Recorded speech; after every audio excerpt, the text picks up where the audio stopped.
Assalamualaikum warahmatullahi wabarakatuh. Halo semuanya, aku Azian. Di sini aku akan membagikan kisah inspirasi dari salah satu tokoh Islam yang mendunia. Tentunya sudah banyak yang kalian tahu, karena berdasarkan tokoh Islam ini ada novelnya loh. Dan kalian bisa baca setelah mendengarkan kisah inspirasi yang aku bagikan kali ini. Ada yang penasaran nggak?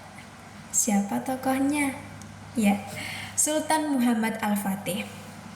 Sultan Muhammad Al-Fatih lahir pada tahun 1432 di Edirne, Turki Utsmani. Ia tumbuh dalam lingkungan istana, tetapi dididik dengan sangat ketat oleh para ulama besar.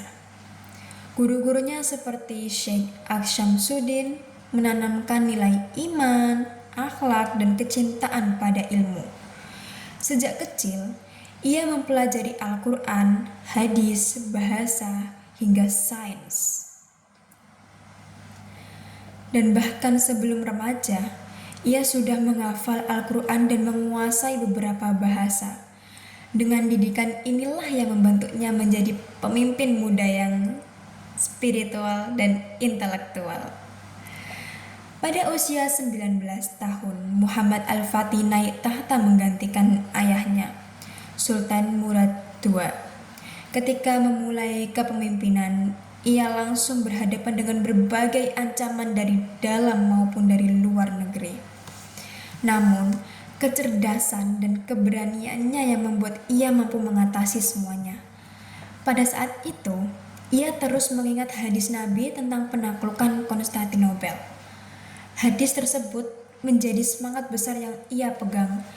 Dengan cara ia memperkuat tentara, membangun benteng Rumeli Hisari, memperbarui meriam-meriam raksasa, dan menyusun strategi besar untuk menembus kota yang selama 1000 tahun tidak pernah jatuh. Dan pada bulan April 1453, pasukan Al-Fatih mengepung Konstantinopel. Kota itu sangat kuat dengan tembok berlapis-lapis yang tidak pernah berhasil ditembus. Namun, Al-Fatih menggunakan strategi yang tak pernah terfikirkan sebelumnya. Dengan ia memindahkan kapal-kapal perang melalui daratan yang licin dengan minyak, sehingga kapal itu muncul di belakang dengan benteng musuh. Strategi brilian ini membuat pertahanan Bizantium terguncang. Setelah lebih dari 50 hari pengepungan, pada tanggal 29 Mei 1453, Konstantinopel akhirnya berhasil ditaklukkan oleh pasukan Islam. Penaklukan ini ditandai dengan runtuhnya Kekaisaran Romawi Timur dan menjadi salah satu peristiwa paling besar dalam sejarah dunia.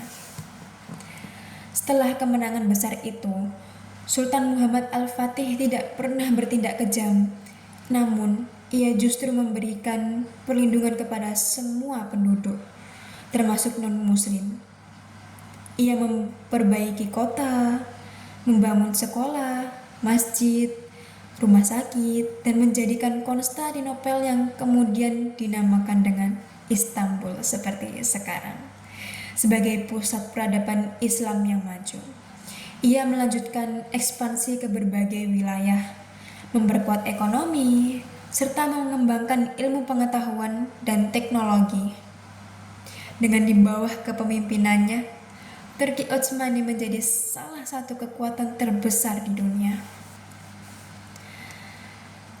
Sultan Muhammad Al-Fatih wafat pada tahun 1481 ketika sedang memimpin ekspedisi besar berikutnya.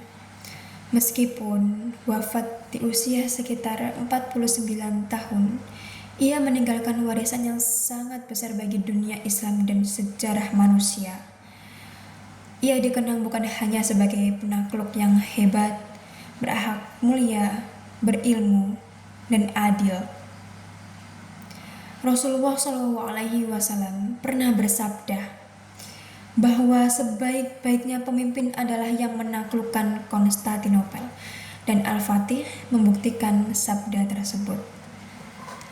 Kisah hidupnya mengajarkan kita bahwa dengan iman yang kuat, ilmu yang luas, dan kerja keras, hal yang dianggap mustahil pasti terwujud.